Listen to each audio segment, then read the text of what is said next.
Berjumpa lagi dalam permenungan kita edisi Rabu 15 Februari 2023, Pekan Biasa ke-6.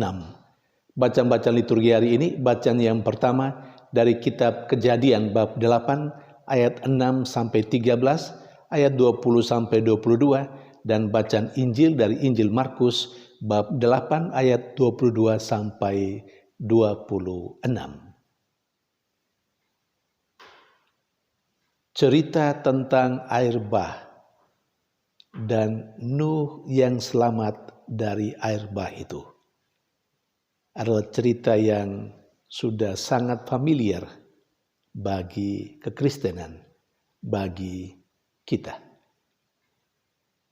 Bacaan pertama hari ini berbicara tentang sebagian dari cerita air bah itu. Secara khusus bacaan pertama hari ini berbicara tentang di satu sisi air bah telah melululantahkan, telah menghancurkan manusia dan ciptaan yang lain selain Nuh dan keluarga besarnya serta binatang yang tidak haram peliharaannya yang dia masukkan dalam bahtera yang dia buat. Jadi di satu sisi air bah itu menghancurkan. Tetapi di sisi lain memunculkan sebuah kehidupan yang baru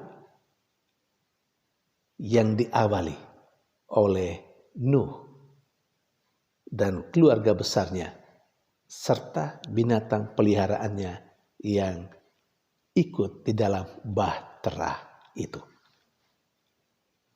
Pada akhirnya banyak ahli melihat bahwa peristiwa air bah menjadi simbol dari pembaptisan. Seperti air bah di satu sisi menghancurkan, di sisi lain juga menghidupkan. Maka demikian pembaptisan itu. Di satu sisi menghancurkan dosa dan kesalahan dari orang yang dibaptis, dan di sisi lain Allah berkarya dalam diri orang yang dibaptis, dan karena Allah berkarya di dalam dirinya maka muncullah sebuah kehidupan yang baru. Saudari dan saudara yang terkasih, apakah gambaran, situasi, suasana air bah dan kemudian apakah semangat pembaptisan juga kita hayati dalam keseharian kita sampai saat ini?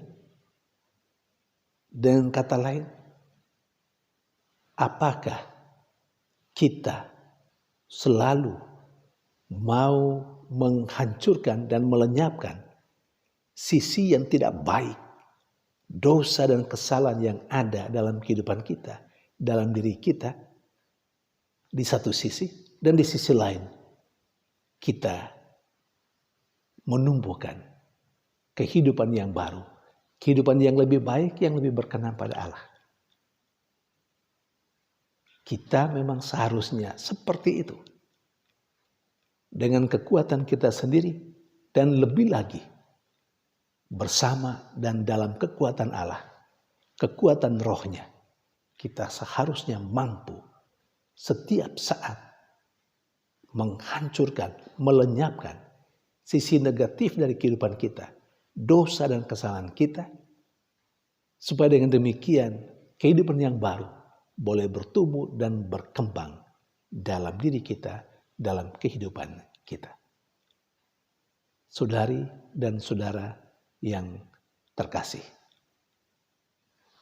Nuh pada akhirnya selamat dari kehancuran air bah.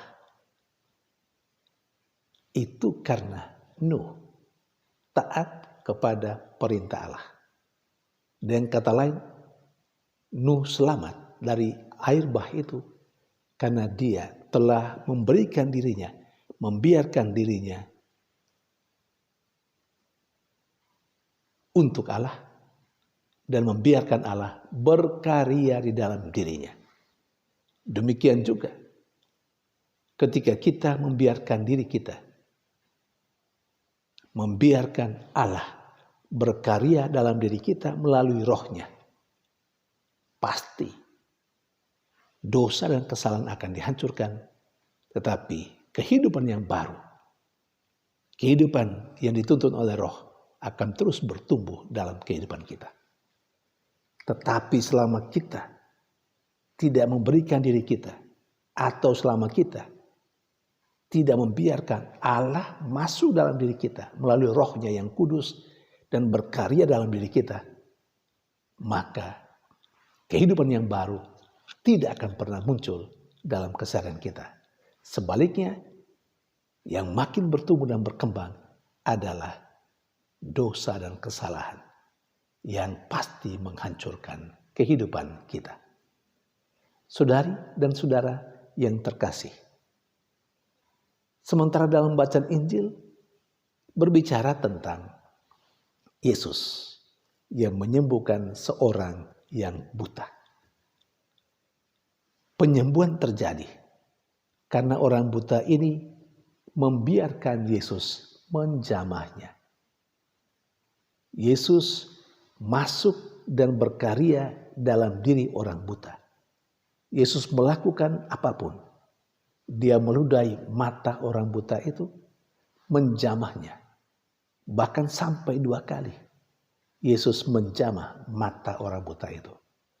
Dan orang buta sekali lagi membiarkan Allah dalam diri Yesus berkarya dalam dirinya sehingga muncul kehidupan yang baru.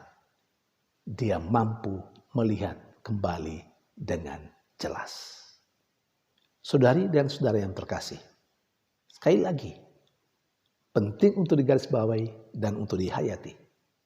Kehidupan baru muncul dalam diri kita kalau kita menyerahkan diri pada Tuhan. Kalau kita membiarkan diri kita untuk Tuhan, biarlah Tuhan masuk melalui rohnya yang kudus dan membaharui kehidupan kita, berkarya dalam diri kita, supaya ada kehidupan yang lebih baik.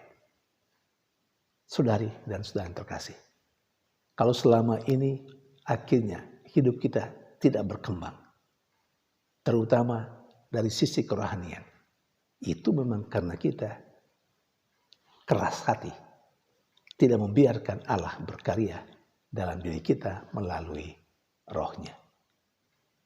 Semoga kedua bacaan liturgi hari ini memberikan inspirasi bagi kita bahwa kehidupan yang baru akan muncul dalam diri kita kalau kita membiarkan Allah melalui rohnya terus berkarya dan memperbaharui kehidupan kita. Tuhan memberkati.